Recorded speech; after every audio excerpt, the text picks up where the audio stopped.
We are very proud to receive all of you here today in order to attend a meeting with Ms. Sari Söderlund from Violent Futures Research Center. I will read some informations.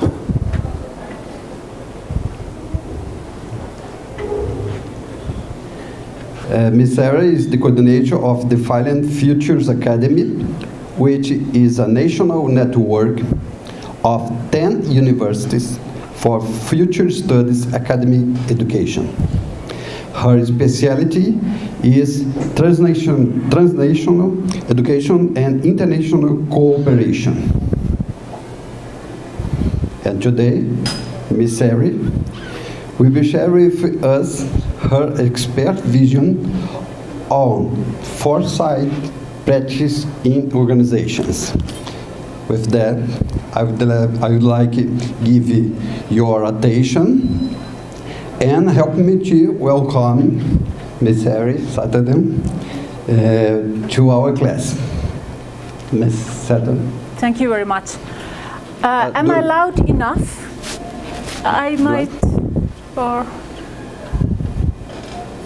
am I loud enough? Can everybody hear me if I speak like this? Because that's maybe a little bit more comfortable this way. Good.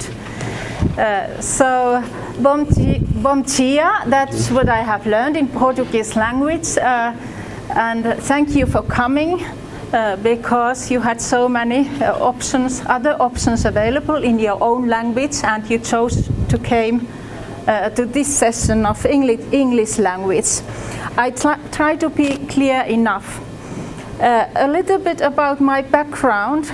I was the coordinator of the Finland Futures Academy, which is a cooperation network of Finnish universities for future studies higher education. It started in 1998, and then we needed to, in a way, explain how and why future studies is a scientific field. Which kind of specific methods there are, which kind of specific concepts we have, and which kind of research targets we have. We needed to reasonize this. And then finally, it was the year 2013, future studies also became a scientific discipline offered at the University of Turku. And as a consequence, there was a mandatory of offering master's and doctoral degrees. I have also worked as the senior advisor and the vice counsel of the Committee for the Future at Finnish Parliament. Some of you were interested in that in the panel session. This committee was established in 1993.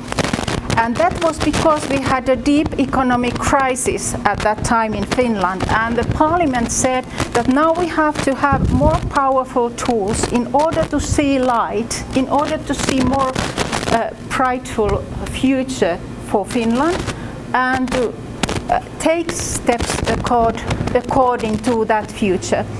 And then they decided to establish a committee for the future at Finnish Parliament as a preparatory body for the parliament. It was not permanent yet first. Only in 2000-2001 it became permanent body.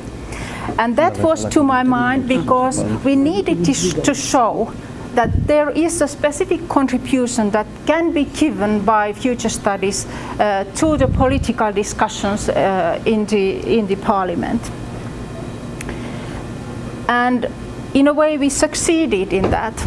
My task there was to write up so-called futures reports commissioned by the parliament. And these reports were a response to the government, because government erased issues which had long-term future consequences. And they wanted to get a reply from the parliament And Parliament appointed this task to the Committee for the Future. And also the Committee for the Future had a right to tackle any issue of other committees which seemed to have issues on agenda which had long-term consequences in the future. So it really has power. And then something tremendously happened 2 years ago, because there is also a Committee of Environment, but the Parliament decided to give the Committee of the Future a totally new task, which is about preparing issues of sustainable development. And that was really a powerful statement, and it in a way erased the role of the Committee for the Future among other committees there. And that is because they saw that sustainable development is not only an issue of environmental contents, but it's also an issue of social and human and economic and everyday living and all kinds of approaches which are best to be approached by future studies, which is multidisciplinary by nature. So this kind of a multidisciplinary field was the best one to approach issues of sustainable development and agenda issues. So that's about the Parliament.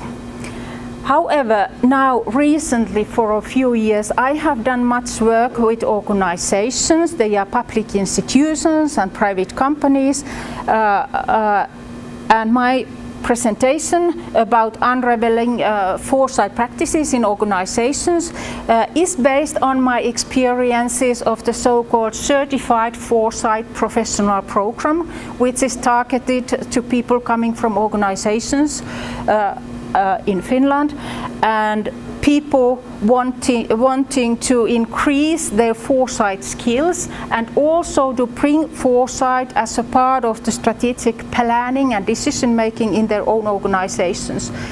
So we try to show how future studies can offer practical tools and approaches and ideas about opening up more traditional strategic planning to issues that are important in the long run or have consequences in the long run in the future.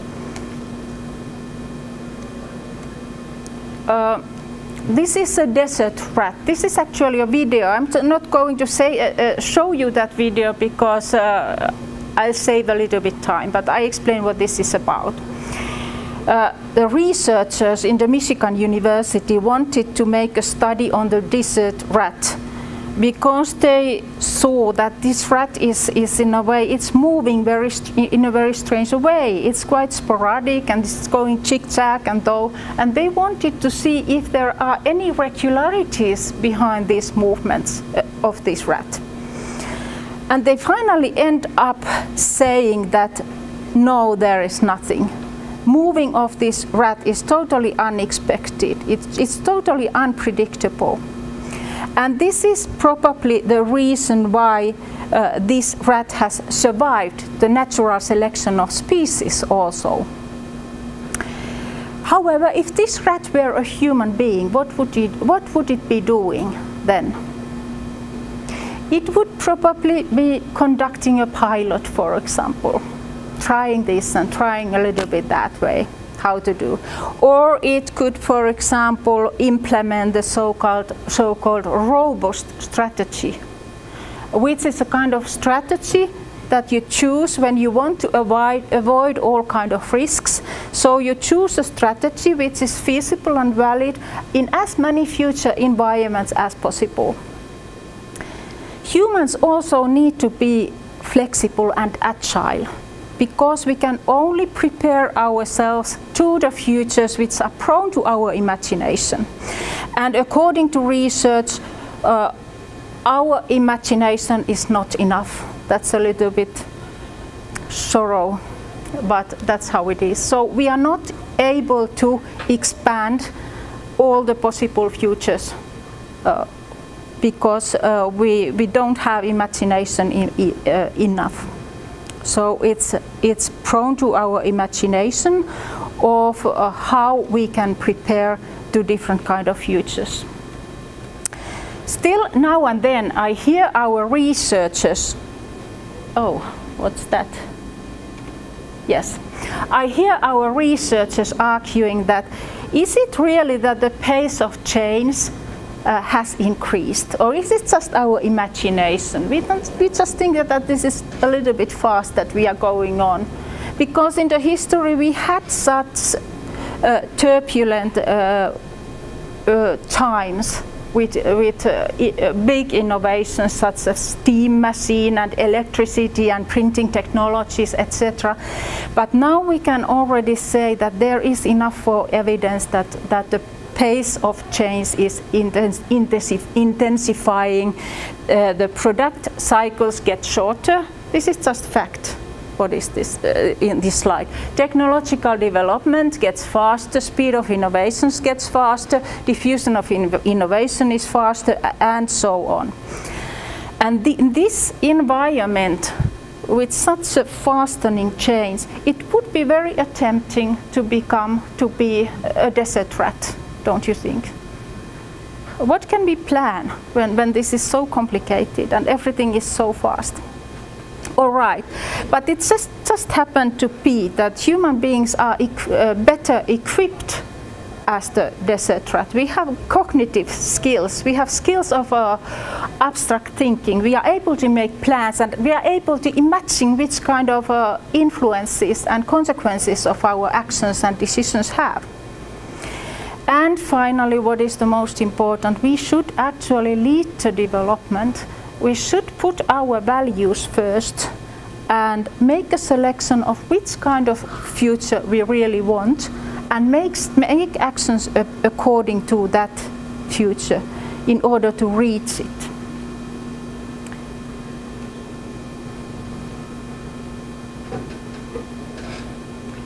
I don't know what happened.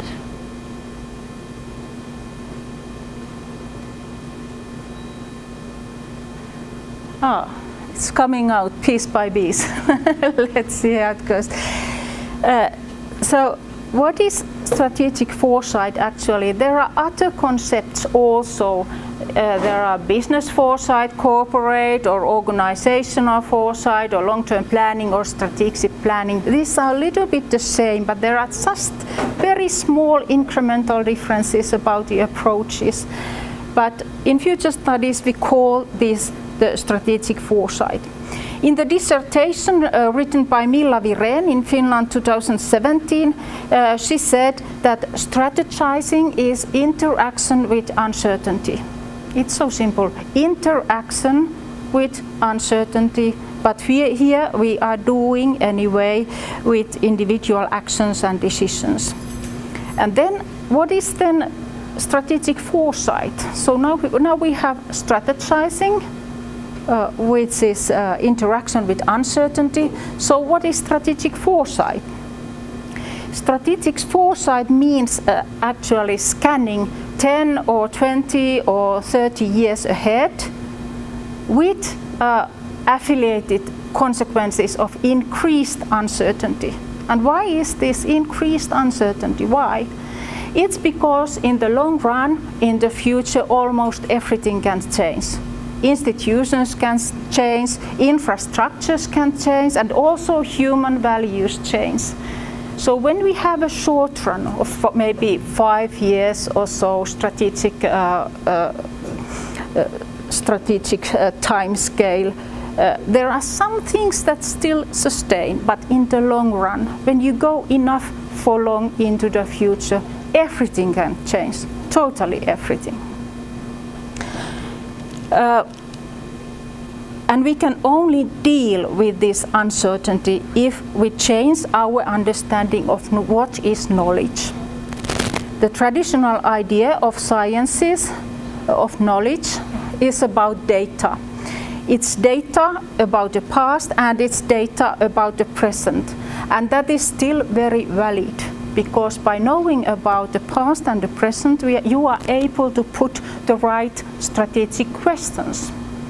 But how to know about futures? It is not possible to just to have this data from the past and the present, but you also need to have so-called human perceptions. So you need to look at the future through the lenses that we call human perceptions. So it's the human person, humans who can really evaluate long-term futures. What is going to happen and which kind of a future is it that we want to select and have for ourselves. In strategic foresight, we want to help organizations to identify weak signals, but it's not only that. We also try to get them pay attention to the wide spectrum or area where scanning weak signals must be done, where it is really needed. And some of the weak signals can be seeds of innovations. So here is the connection between future studies and innovations. And here, digitalization makes a big change, because digitalization has the power of changing the rules of the game in the future. So it has that kind of disruptive power that we call. It can change the structures. And this is so evident, according to research, that we can really say that this is the situation.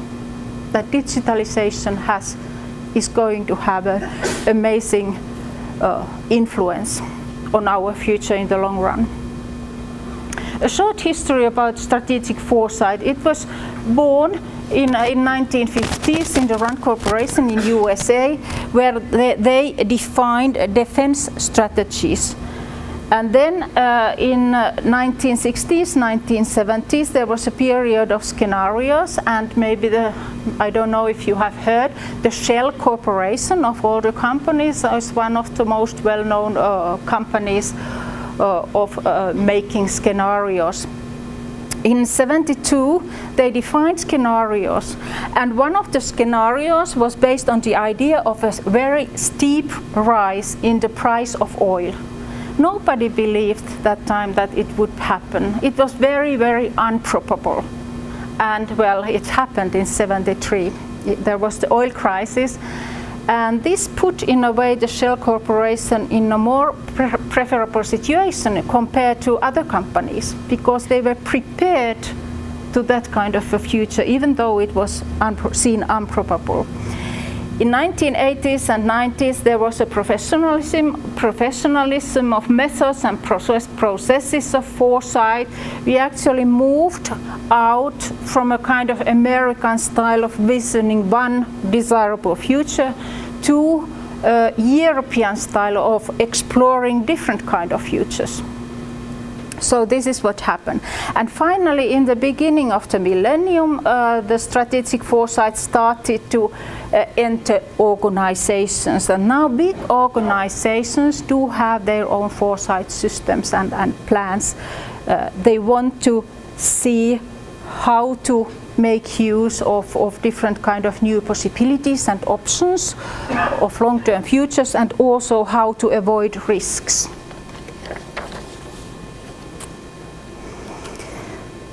However, people always ask that please explain me and tell me about an ideal foresight plan of a company. And it is very, very difficult. It is almost impossible because they are so different by nature. They are so unique by goals, scope, depth, methods of data collection and knowledge creation, and also ways how to apply this knowledge. And what this actually means, that is difficult.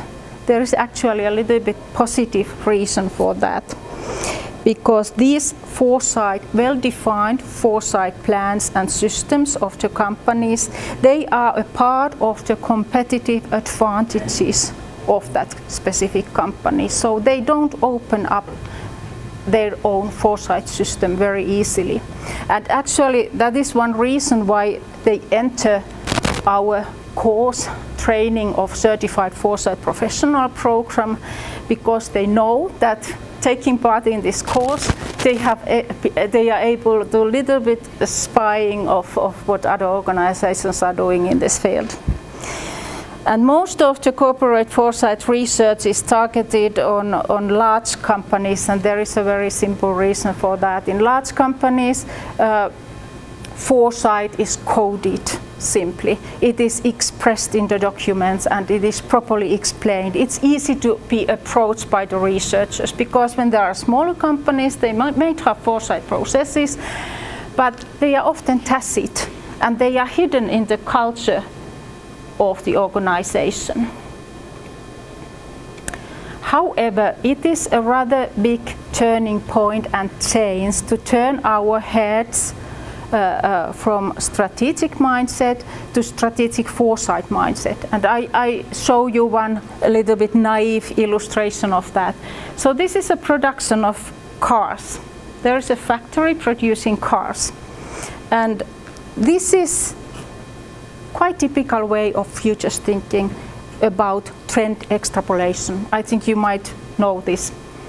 Perhaps I'm a national economist myself, so that's very common. But this is, however, called technocratic orientation in future studies, and this is about thinking about current trends. Is the demand of cars, is it decreasing or increasing, or does it sustain the same? And now this is in a way quite simple decision that we can do out of that. We can imply out of this situation. This is another example. If we knew about history of the phenomenon, we can really make exact calculations about how this variable value is going to develop in the future, a few years ahead. And what is even more happy here is that we can give this task to the computer. We don't need to do it ourselves.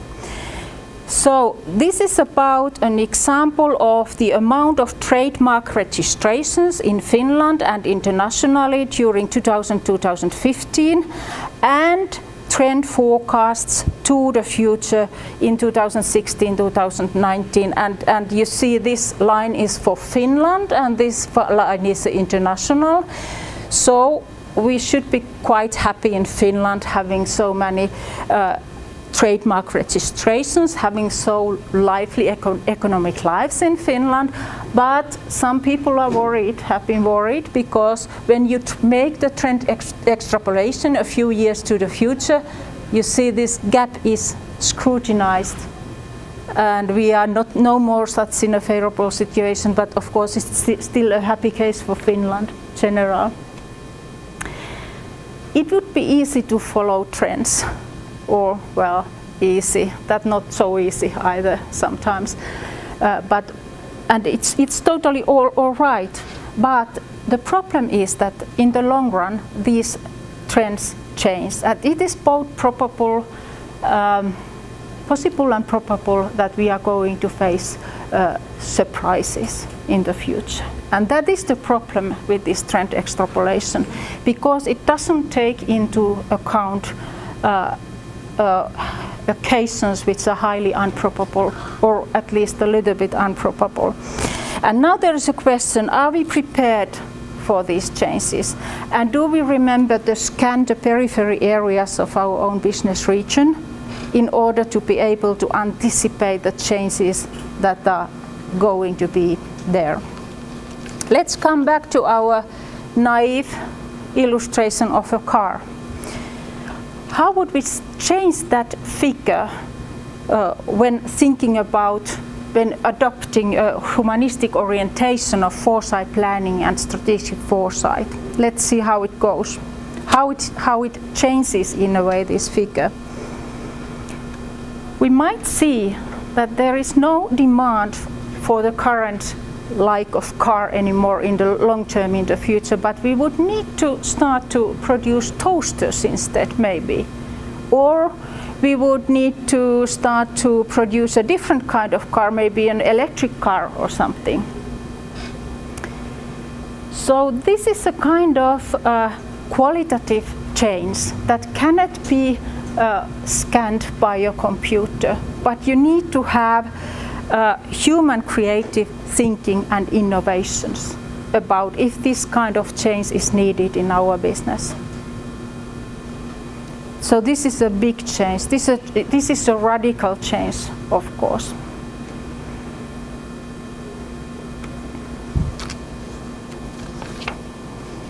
Another example, and this is an example of a phenomenon of a breaking trend that was not anticipated. This is a pattern of Finnish exports in 1990-2016. And you can see that there was a breakdown of Finnish national economy in 2008 here. And we didn't see it coming, and that was really a miserable situation. Later on, some researchers claimed that we could have anticipated this crash down by following up cash flows of the company. So cash flow of a company would be the kind of indicator that would have shown us this situation forthcoming. But what is pretty sure is that it wouldn't have been enough to assure people of this kind of breakdown. People wouldn't have believed, most probably. So we would have had a proper foresight plan to have more evidence of what is going to be happen, or what is probable, or what is possible to happen. And most often defining foresight plans is also to collect enough evidence about certain kind of futures that we might have.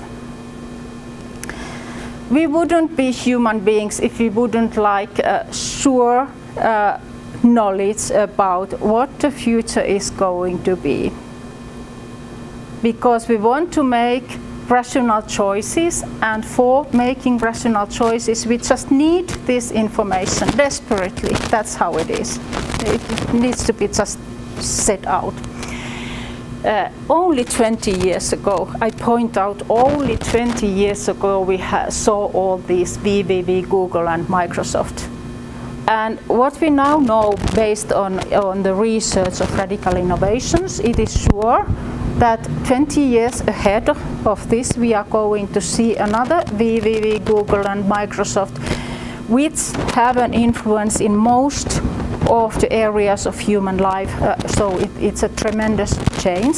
But we don't know yet specifically which kind of innovations these are going to be. This is a Finnish innovator, Mr. Erik Tigerstedt, who was born in Finland in a very noble family. But he was very contradictory by his basic nature, so he needed to leave home at an age of 17 already. And wherever he went in the world, he first established his laboratory, and he is happily sitting in his laboratory. In his life, he made over 120 patents. And he died in New York at an age of only 37, and his father needed to pay his rest of his loans, about $1,500. So he was not rich, though he made so many patents. Mr. Tigerstedt invented television in 1913 and mobile phone in 1917. He said that in the future, in every home, we are going to follow up news from the world through an equipment that I hereby call an electric eye. How ridiculous, an electric eye.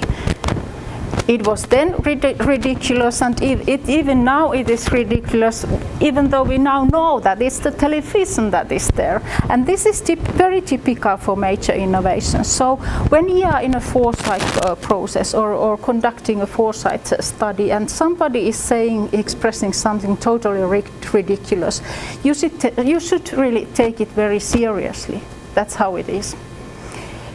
Well, let's come back to the science. From the scientific point of view, this is rather a coincidence. And having more systematic foresight, it is just more profitable, and it is something that we suggest instead of just having intuitive feelings about something coming in the future. However, if you happen to guess right, that really might be a great success story. In 1964, Marcel McLuhan from IBM said that, well, I think we are not more in the business of producing office facilities and office machines, but we are actually in the field of data processing. And this, of course, made an amazing change. And another examples. Meanwhile, Nokia, you know, the big Finnish company Nokia, and Motorola, they said that yes, we are in the field of digital technology. So this is our business field, digital technology. Well, meanwhile, they said from Apple that no, we are not in the field of digital technology. We are in the field of media platforms. And we think that people want to have fun in the future. They want to have joyful lives. And our mobile phone is a mean to reach that better life, which is more filled with joy and everything that is good in the life. So there is an amazing difference between about how you define yourself and your business. And here again, Mr. Tigerstedt in his laboratory. By the combinations of visioning and innovations, we can really make the world a better place to live. That's for sure. And here Tigerstedt is with his equipment that he called Speaking Live with Photo Machine, and you now know what it is. It's about machine with the movies.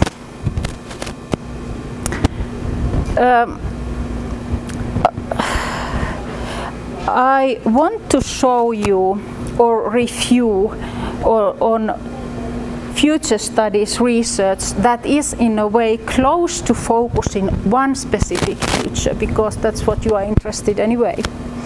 But first I want to point out the responsibility of anticipation. In the 16th century, Chinese didn't want to go to sail on the oceans because they were scared. They were scared of falling down the edge of the pancake, which was the design of the globe that time. And it's in a way analogical to the responsible future studies. Because whatever you say about futures, however you evaluate it, which kind of futures you imagine and express, it has an influence on human behavior, even though you were wrong about that. So this is a warning for you. Well, it is possible to affiliate probabilities to the future developments that we design. There are probable futures, and there are improbable futures, and all the scale of different kind of futures. So it is possible for us to focus especially on futures that seem out very probable. And then we can make a study of future images. If I could scan what's in your mind, what you think about long-term futures, I could claim something about the future. And why is that? It is that humans tend to follow up their own future images, both consciously and unconsciously. That's what we do. Of course, this is a little bit small group, so maybe the statement wouldn't be so very powerful by nature. But think about that we had for example, 1,000 of people or hundreds of thousands of people, and we could scan all the future images of those people, we could really make powerful statements about the future. And then there is the consensus Delphi. The Delphi is one of the so-called expert programs and survey methods of future studies, and the traditional mode of the Delphi was especially the consensus Delphi. It's the kind of methods by discussing and getting experts discussing with each other, they try to find a consensus. They try to get the experts agree upon certain types of futures. And finally, there is the so-called evidence-based foresight or meta-foresight, and I think it's best opened up by an example. Let's suppose that you are interested in the future of education. What should you do? You could, for example, collect all the future studies, all the studies of futures of education, for example, within the region of European Union for the last 3 years.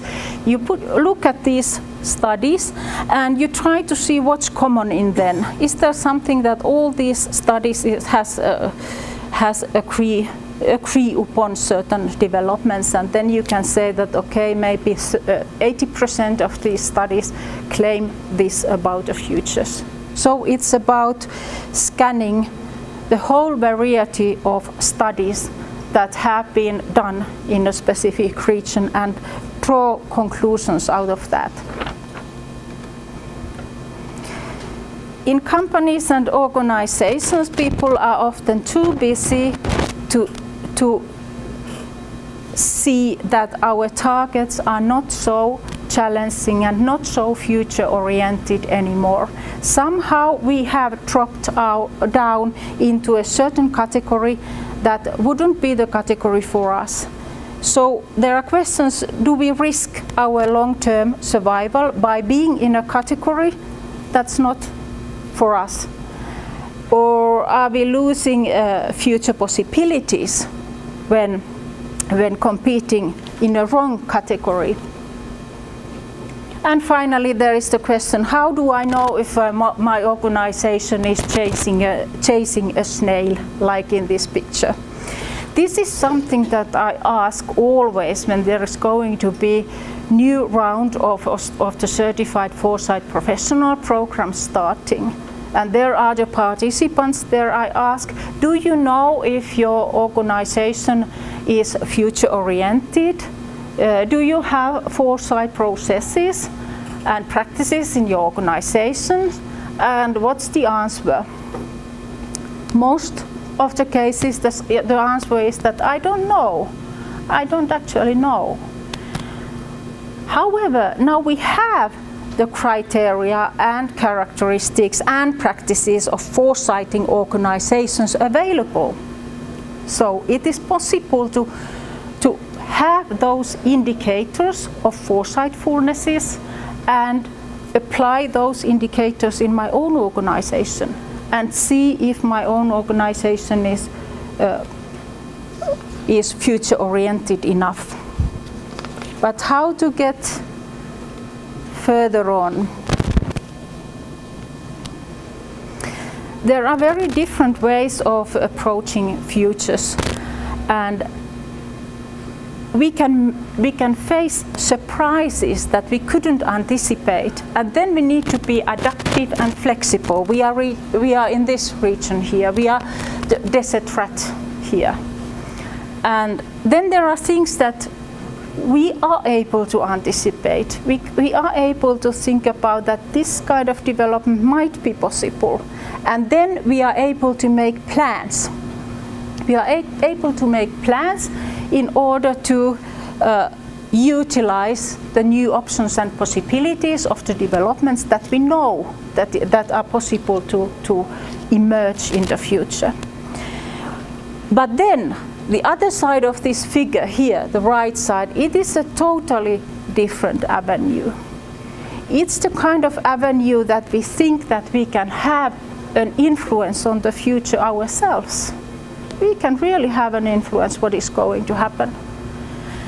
And our idea might be that we transform softly the future developments and we can shape them a little bit. Or then we can be even more brave and we can set our own target, our own vision, and make steps towards making that vision to come true. And another example of Nokia. We Finns love really Nokia examples, sorry for that. Anyway, this is about Nokia product development department. They wanted to know how to further develop the mobile phone, what to do. They decided, let's ask from the clients which kind of a mobile phone they want to have. Well, clients said maybe a little bit larger buttons there and a wider screen and something, and Nokia said, yeah, well, it's okay, but it's a bit incremental. We are searching for major innovations. They couldn't get it from the clients. Then somebody said, let's ask from the engineers, because engineers know what the technology is capable for.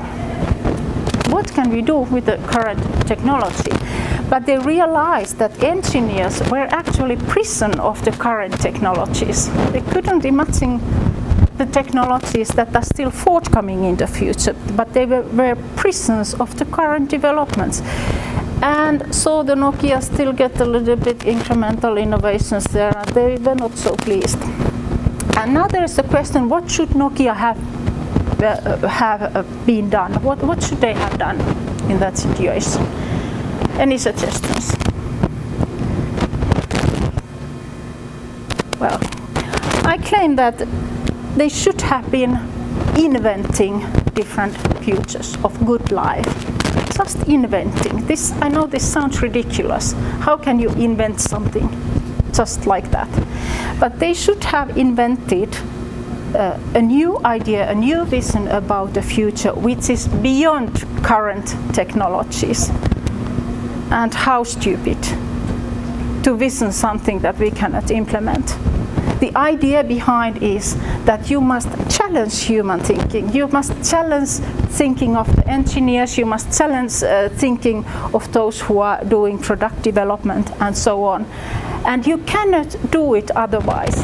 You just need to put a challenge which is high enough in order to inspire people to think, could this really be true in the future? And could we really do something to make this come true? Maybe just a few slides more and then we need to leave some time for questions. What is this picture about? What is in this picture? Any suggestions?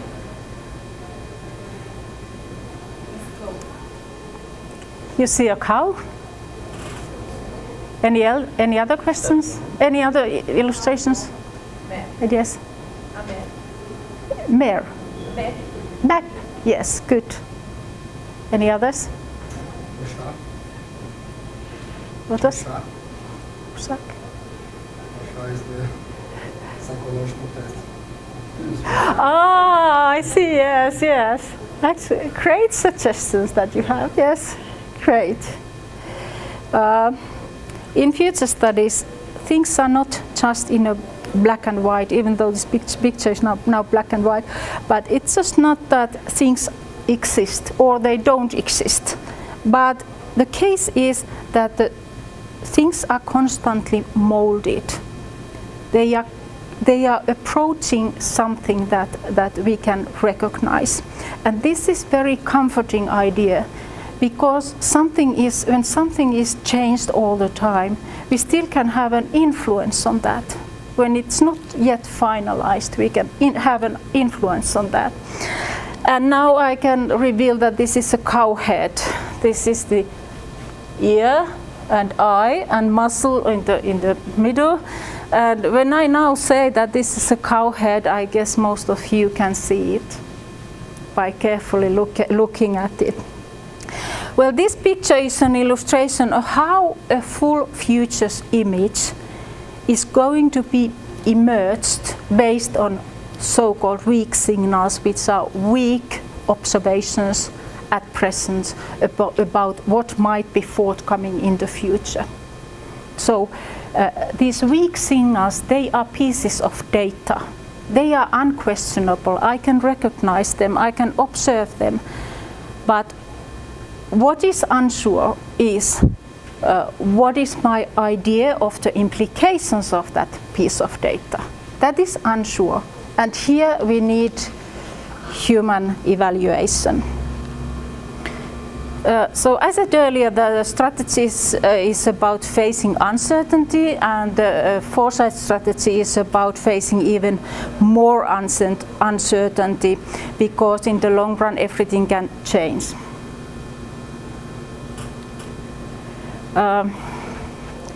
In future studies, the basic seed of change and an elementary unit is a weak signal.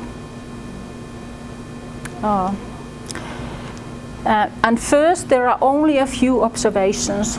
There are researchers, maybe artists or other open-minded persons who recognize weak signals that tell us something about the future developments. And later on, there are more observations, and later on there is going to be already a trend which can be recognized by everybody. But then when it's recognized by everybody already, it's not such a good business anymore. And now I think we are ready to give a definition what is foresight. And this is now my final slide.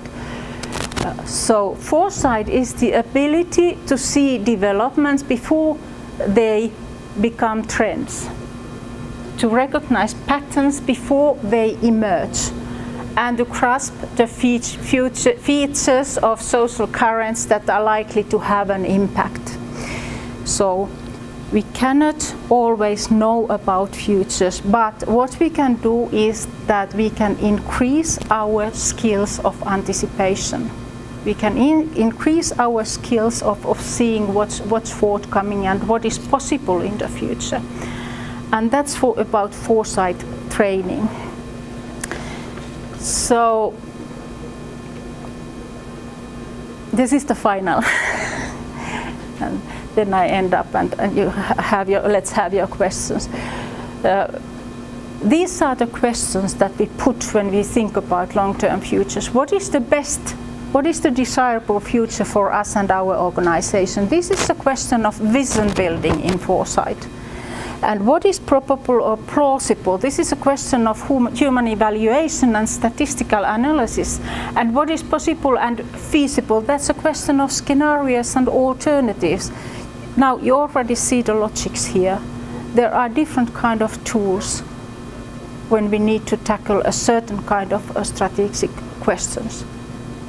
And let's go further. What is strategically important? This is a question of putting priorities and what we need to change in order to reach that desirable future, and what actions do we need to take and in which timetable. This is a question for road mapping. So thank you very much, and let's have your questions and comments. Thank you.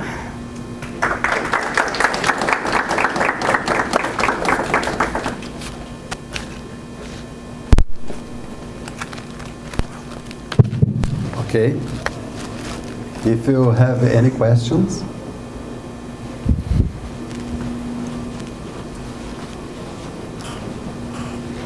Thank you for the presentation. In your experience, what would you do about teaching future? Because the young people today don't want to know what's going to be in 10 years, 20 years. So, what do you think we can do to stimulate young people to think about the future, even in the university or in the organizations? Well, I think we have different kind of experiences in that we think that young people are interested in exploring futures because they see that the future is ahead of us, waiting for there. For the organizations, there is a motivation of long-term survival. Now the approximate age of a company is already under 40 years. And they, with Foresight, the companies, they want to build up long-term success and survival by Foresight. That's the motivation that they have. Actually, I listed here all the reasons for people entering the program of the Certified Foresight Professional program. So these are the reasons why they chose this program for themselves. I know it's a big, small text, you might not see it properly, but I pooled these reasons to a more wider categories. Why? What's the reason? What are they searching for in this training program? They want to scan trends and weak signals, and they want to learn how to analyze them, how to get information and knowledge out of these weak signals and trends.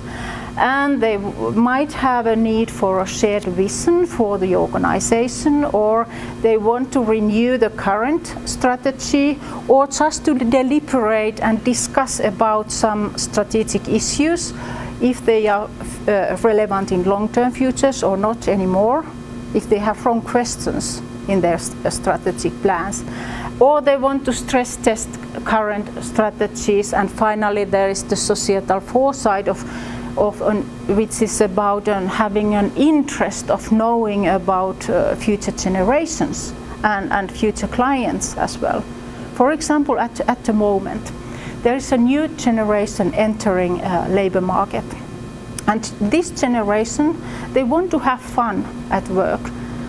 But however, they also are online available 24 hours in one day. Of course, not all the way working, but working and having pleasure, and working, having pleasure. So work and other lives, they in a way are put together. And now it is very difficult for us to imagine that somebody would come to a work placement. I want to have fun here. What to do? And now it is the case that when this generation covers over 50% of all the employees in your country, we are totally sure that something is going to happen. But actually nobody knows specifically what kind of signs we are going to see. But there are over 50% of all the employees wanting to have fun at the work placement. That has an influence. Even it doesn't matter what we think about it. That's a fact. What is going to happen? Exciting. We have time. More questions? I don't need the microphone. Okay. I will thank you for your presentation first. Mariana, in her presentation before, she mentioned one of her slides was like a cone showing like a probable future and a preferred future. And what I see here from your presentation is that apparently private organizations have been like given more importance for future studies or future foreseeing than the public sector, I would say. I would like to know if you agree with that, and your insights on, wouldn't it be more important for governments and states to be worrying about future foreseeing, since it probably would have more impact in economies and social development? Yes, I think we have in Finland a very well established future studies and foresight society, starting from the parliament and government and going down to different organizations. And I think organizations are very interested in future studies and foresight, and they have seen the results. They have seen that it's in a way profitable.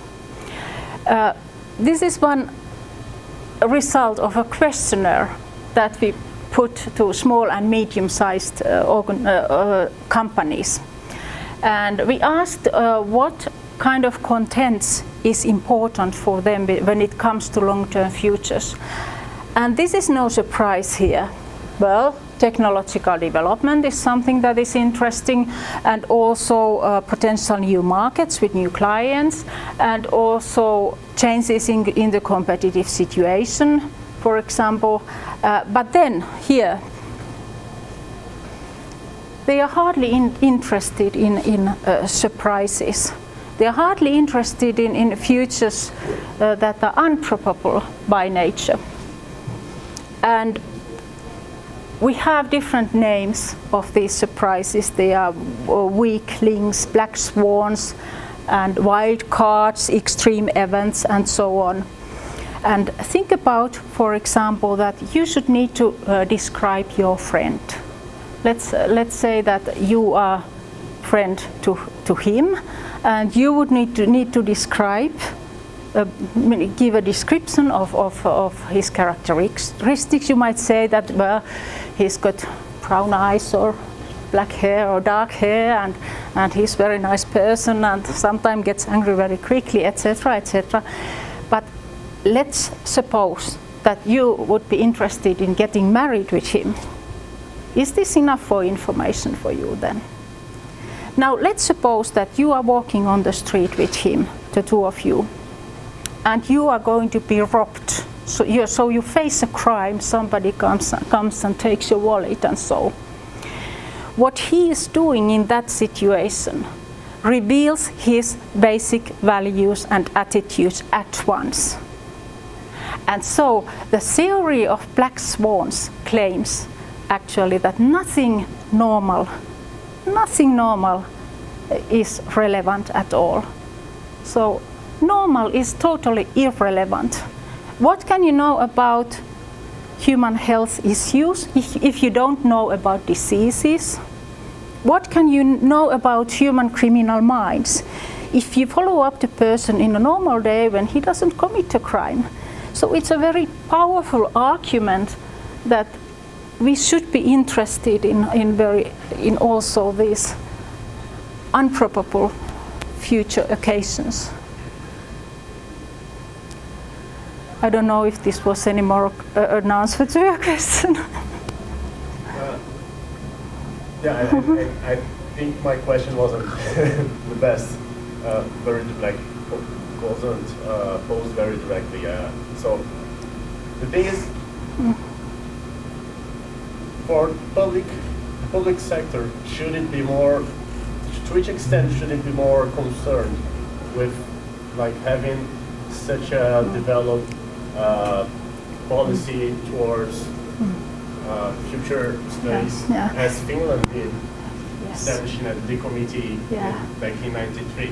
Yes, certainly. I think that national institutions have an amazing power of designing a kind of desirable future, or in a way pushing the idea of how can we get that kind of a desirable future.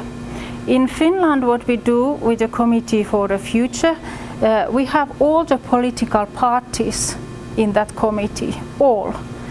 And what we do actually, what's the main tool of working is the so-called hearings of experts. So let's suppose you are people in the committee coming from different parties, right and center and west and so.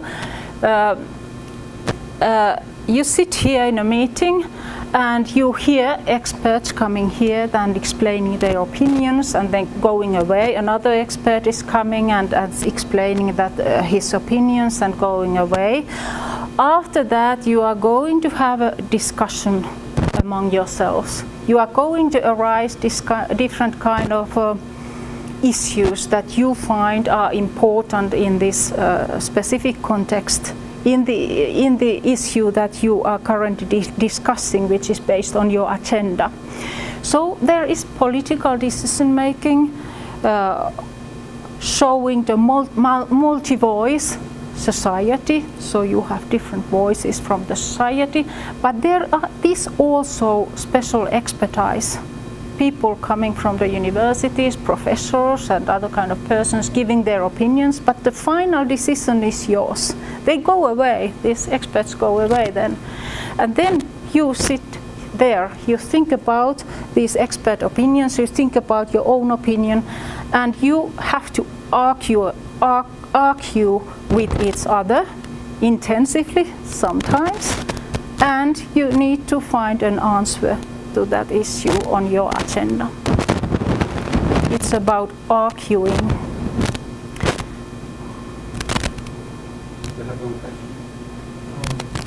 Most organizations, they tend to overvalue data that comes from social media and so on, and trying to understand what this graphic shows. I kind of tend to imagine that most of these ideas and informations you can apply from analyzing social media and internet and so on. Do you believe that surprising and unexpected events cannot be collected from social media? The reason that this topic is less important to organizations. You mean surprises are not so important if they are not being found out from social media? Yeah. Oh, that's a difficult question. I don't know. I couldn't answer that. No, no, sorry. You have anybody else has an answer to that, or would you like to put it in a different way, a question? It's more like a philosophical question about this. Yeah. But anyway, when it comes to social media, some people say that why should we have elections at all? Because social media knows everything. Social media is ubique. It gets more ubique all the time. It knows all the perceptions of people, and if you could just put those perceptions together and create a channel to the political decision making, so why have the elections? This is one idea of a future of political decision making. But I know this was not an answer to your question. I really cannot. Sorry. Too difficult for me. Any other questions or comments?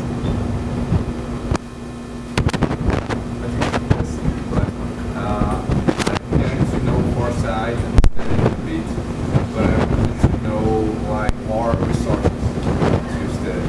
You know, any books, articles, Yeah. Yeah. Yes. like the basics and the Yes. In Finland, we have basic courses of future studies, and then we have these courses of corporate foresight. Which one you are more interested in? Is it the corporate approach about businesses, or is it just general future studies? Because they are very different. These. I'm usually tended to the approach of business. Yeah. Study more to this. Yeah, we do have, but I'm afraid I don't have them with me, but maybe there is a way to further deliver study materials that we have. Maybe there is some way, because I would be happy to do that. Yeah, let's see if that's possible with the organizers of this. Okay. Thank you. Before we finish? Okay. I'd like to say thank you very much Thank you. for sharing your thoughts, your experience, your study with us. And thank you for all for your time here today. And we'd like to invite you to be with you tonight. No? I think 11 o'clock. 11 o'clock. We have other presentations here in UNCU. That's all for this afternoon. See you.